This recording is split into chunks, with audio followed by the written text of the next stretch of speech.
Hey guys, how are you? Hope you're all doing very well. This afternoon I'm going to be doing another movie review, so hopefully you find this one interesting. This movie is a horror film from the United States, English language, released in the year 2014, directed by Michael Solomon, and this film is called Big Driver. So Big Driver is about this very successful author. She's travelling across the country to go to a book signing. So when she finishes the book signing, she wants to get back home as soon as possible, so the event organiser lets her know of a shortcut, and surprise, surprise, this shortcut is going to have horrific consequences. So when her tyre is blown out by a plank of wood with nails coming out of it in the middle of the road, she is left stranded, and because her mobile phone is out of range, she hopes that someone is nice enough to stop and help her change this tyre. So help does arrive in the form of a truck driver, but what the author doesn't know is that this truck driver is a sadistic serial killer who ends up battering her quite horrifically and leaving her for dead in a drain pipe. So miraculously, she survives this assault. Instead of going to the police, she believes that if word gets out that she was raped, somehow that would damage her reputation and ruin her career. She decides to exact revenge on her own. So she tries to track down this serial killer through clues that she actually gets, and whether or not she can get the justice she's so sorely seeking is something you're going to have to find out for yourself, because that's as far as I'm going with my synopsis.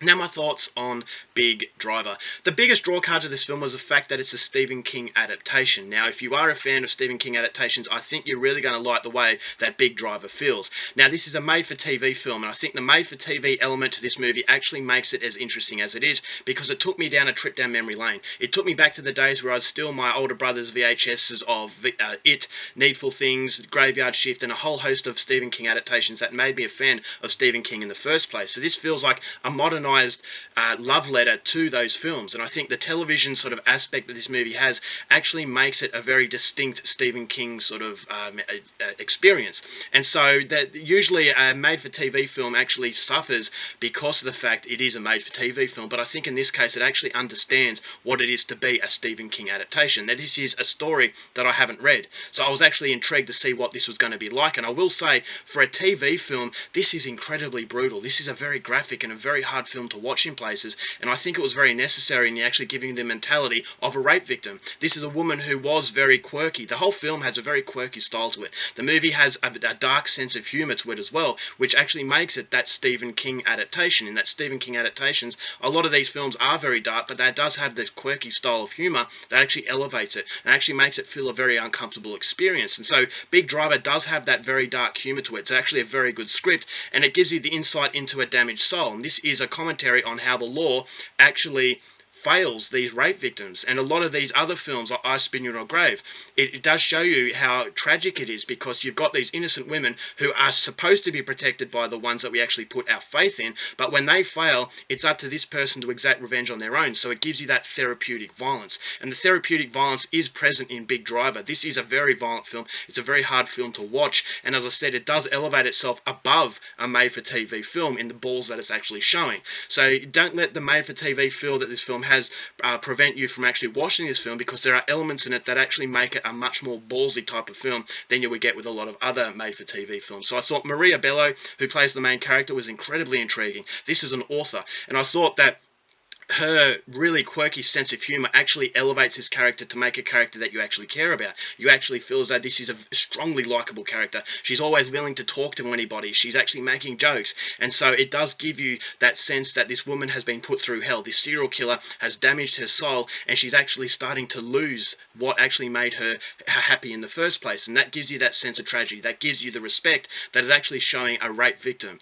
And so I like that as well. I thought Maria Bello did a great job at actually giving you someone to really root for when she actually goes through her dark moments. And there's also a narration in the film, and surprisingly the narration, it feels like exposition, but I think it works because it gives you the insight into the damaged mentality that this character had. There's a lot of talking to herself, and the exchanges that she has are actually quite horrific, and they're actually quite disturbing, but there's also some very light-hearted moments as well. So you're never quite sure whether or not she's actually losing her sanity, and when she's actually carrying out these violent acts, is she actually doing the right thing? And you're constantly questioning yourself as to whether or not this is the right thing. And that's what the beauty of these films do, is that it does show the shortcomings of the law, but are you able to take things into your own hands and actually exact this violent rage? And are you any different from the person that you're actually trying to exact this revenge upon? So I really liked that. I thought the overall continuity of the film was very good. I thought that the overall look of the film was very good. As I said, very distinct Stephen King style. And so for fans of Stephen King adaptations, I think you're going to get a lot out of Big Driver. And I actually thought the ending was quite good. I thought it was actually quite thought-provoking, and I just like the fact that this novelist, this woman who writes for a living, the way that it actually tells through the narration, I thought she was actually fighting her inner fantasy. And when the fantasy is trying to take over her, it gives you that caricature kind of feeling. So once again, it gives you a little bit more of a dimension to this main character than you'd first think. Then you've also got cameo appearances from Olympia Dukakis, who plays a very strange character, and also Joan Jett, who's an equally strange character. But they're more cameos. They're more there to sell a television film, which I think was actually quite a smart thing to do. But unfortunately, the overall cameos are the actual problem to the film. Is that, okay, yes, it's a made-for-TV film. Yes, I can cut it some slack for that. I'm not judging it based on a film that has a mega budget, but I think the constraints of the made-for-TV film prevented it from really blossoming out and actually making it a truly memorable experience. I just think the movie was a little bit bland. Apart from this main character, her journey to get the revenge wasn't quite as therapeutic as it really would have been if this villain was actually in the film a lot more than he is. I thought the villain was actually quite interesting in that he was very charming. You could actually understand how he would win this person over to actually get trust for him. And then when he exacts all this horrific rape and very graphic rape, and when he does all these horrible things, then all of a sudden he goes missing until the end. And so there's a large part of this film where I thought that if he was actually in the film a lot more, the exchanges between good and evil actually would have been a lot more soul-crunching.